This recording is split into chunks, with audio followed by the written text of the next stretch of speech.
post political stuff on either side, and they're like warring with each other. So my goal was to kind of just shed a light on that, and kind of just talk about ways to bring people together. And Daniel, the one question that I thought about early on, well, there's two things. I think you were on the Forrest Gump Road. Is that correct? There was one shot, okay. Yeah. And then the other thing is, did your mother ever mention to you that you shouldn't ride a bike and do your drone? Yeah, at the same time. No, never mentioned that. So tell me where this idea came from. Yeah, like a way to take it, Mike.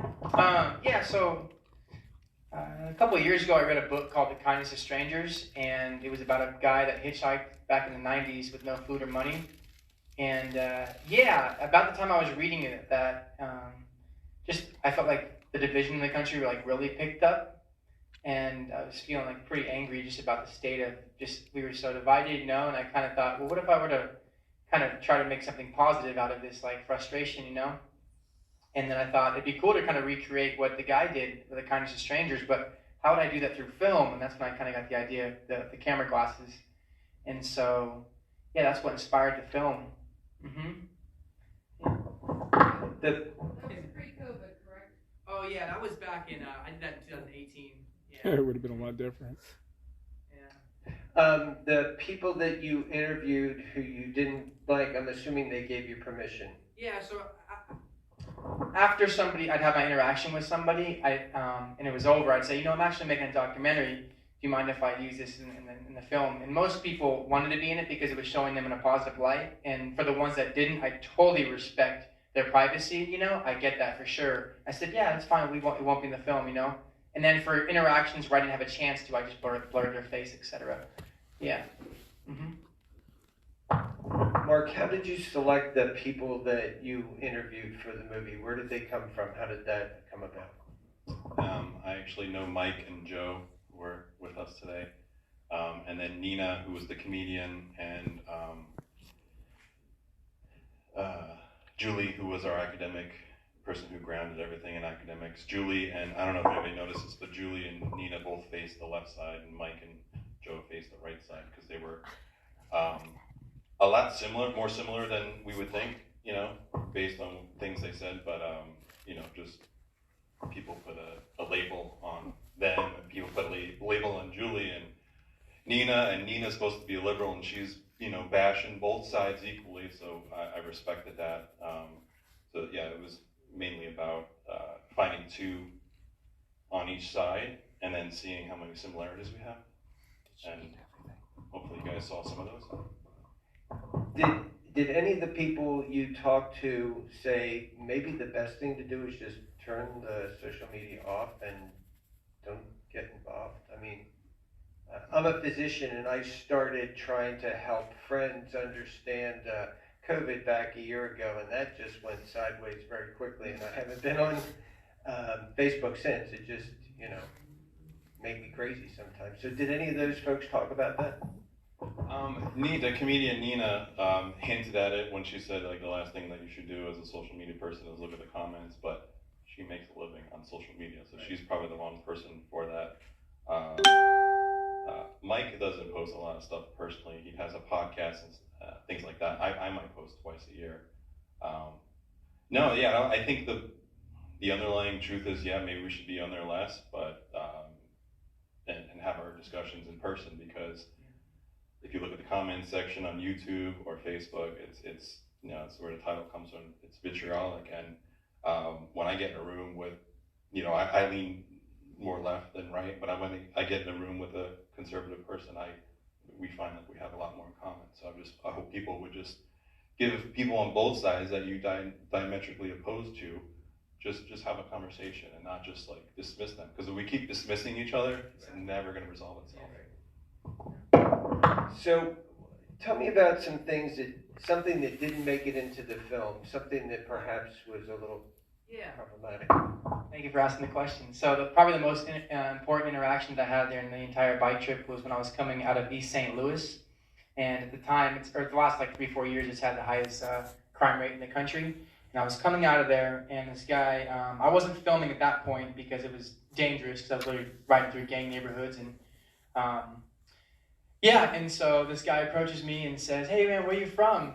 And I said, "Oh, I'm from California." He's like, what do you do in this neighborhood, And his name was Harold, and he just, within like the first 5 minutes, he just starts opening up to me about his life.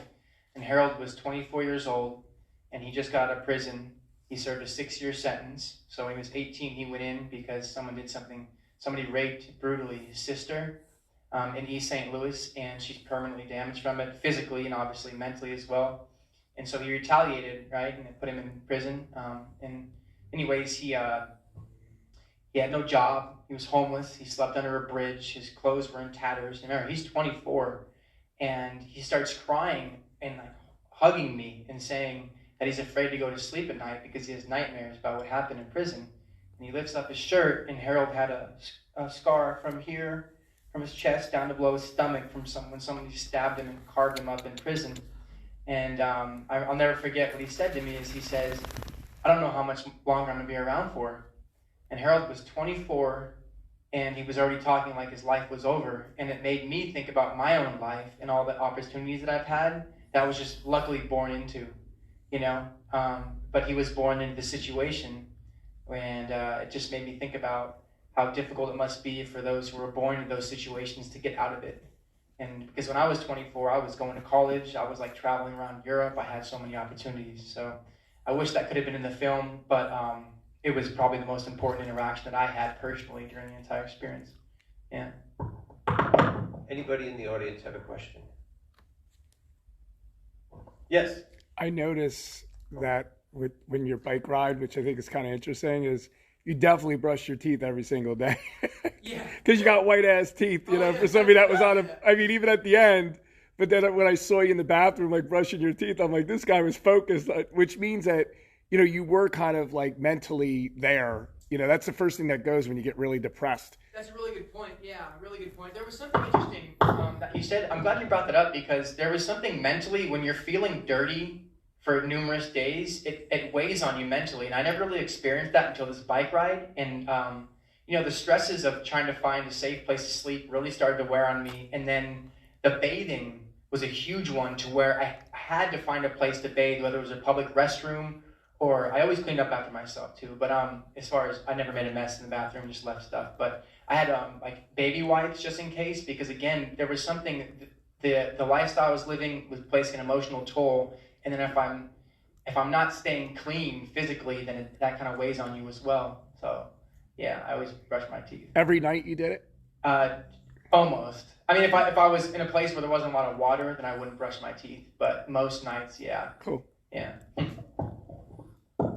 Any other questions from the audience? I got one for Mark. Mark, do you ever worry, depending on, what show you go to, because he goes to all of them, I don't go to all of them. Do you ever worry in the audience that somebody is going to misconstrue, what this is about? Because, not many people know, but like I was running for governor, and Mark, I worked for him 3 times. He's a producer of actual movies. So he didn't even know I was in politics. And basically, this show came right up our alley. He knew me, through acting, but he found out I was running for governor, not because I told him, right? Because he found out. But when you go to these shows, do you ever worry that somebody's going to think you're on one side or the other and start screaming at you and getting all mad at you?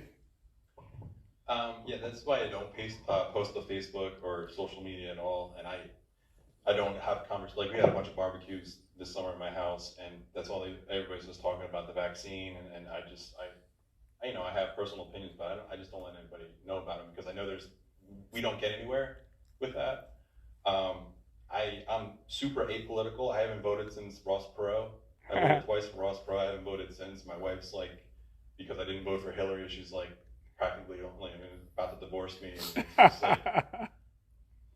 So I worry about that, because I am so apolitical. I hate politics so much. So it took a lot of. This is something I really was kind of like, should I do this? Should I make a documentary about something I absolutely hate? But what I hate more is everybody feuding. And Mike mentioned Civil War and stuff, and I read a bunch of articles and research on that, and it just scares the shit out of me. So I hope that we can, have that conversation and the Ninas of the world can talk to the Mikes of the world. What do you got coming up? I shot something in May. It's not a political documentary. It is a family drama that's about 12 minutes. And I just finished a rough draft of that. It's called There's Something Wrong with Paul. And Daniel, what's up next for you? I'm currently planning a bike travel show that'll take place in Europe, and I'll be cycling across Europe and showing viewers an alternative way of travel. So instead of staying in hotels and things like that, I'll be staying on farms and vineyards and working in exchange for a place to stay. So for those people who want to have an alternative travel experience, that would be the show for it. And hopefully in the spring I'll be filming it, depending on the COVID situation. But yeah.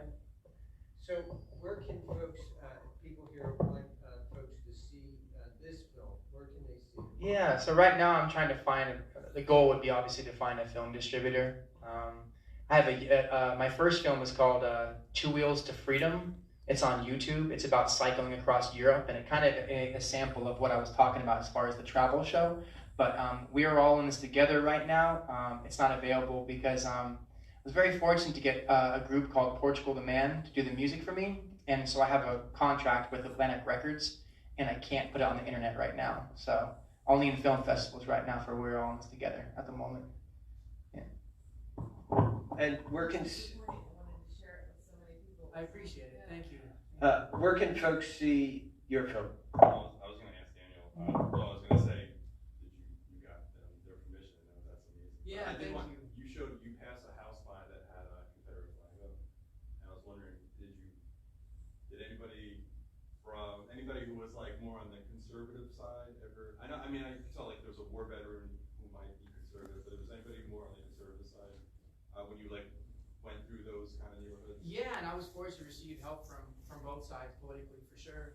One thing I think, because I think I learned during this is I just subconsciously, I think throughout my life I've been judging people, or I know I've been judging people, and like the type of person that surprised me the most that I would receive help from was like the burly construction guy, in like a camouflage hat, and I think that was something that I was being judgmental of, and that was like a nice lesson to learn to be more aware of my own judgments of people.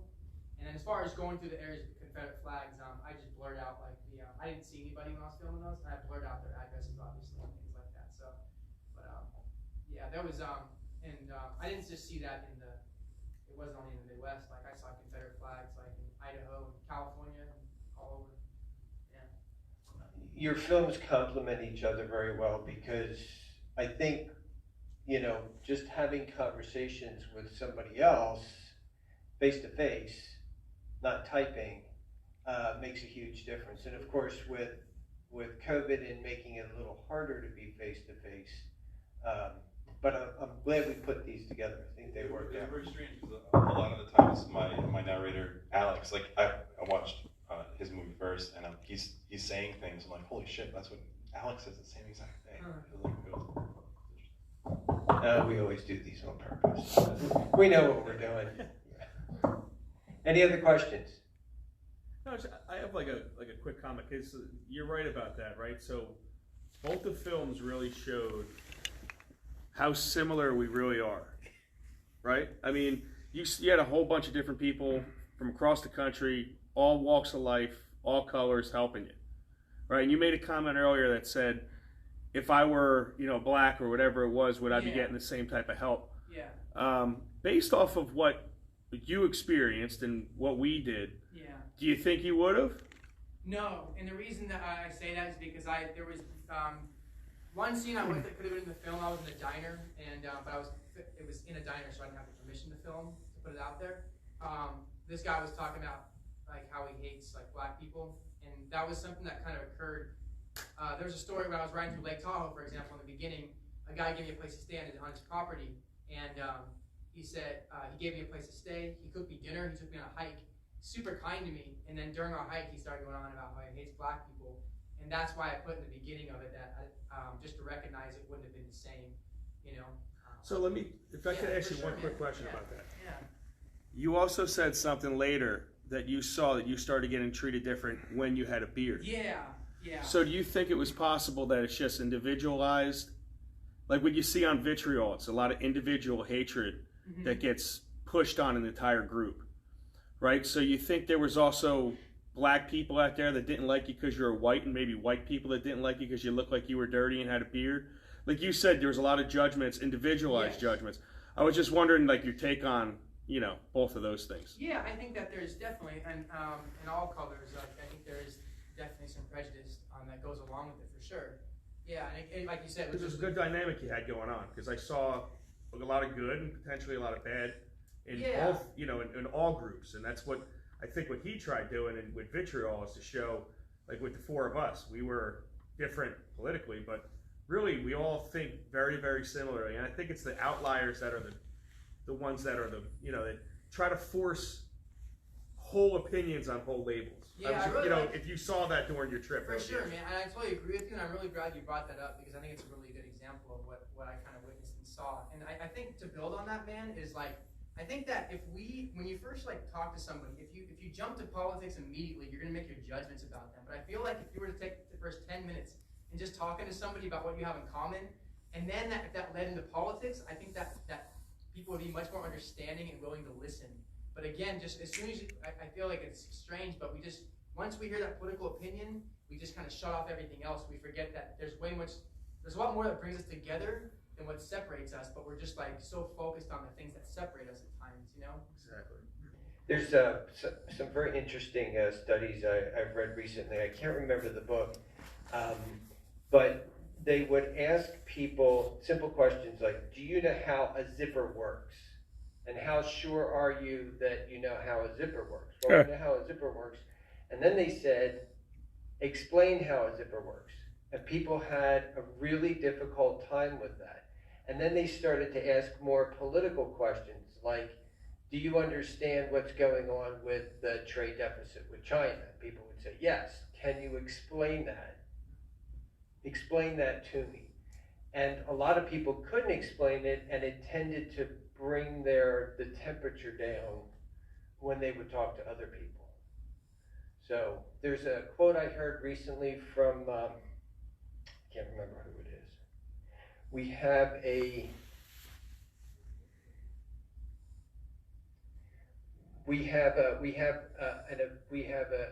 overwhelming ability to ignore our ignorance. Mm-hmm.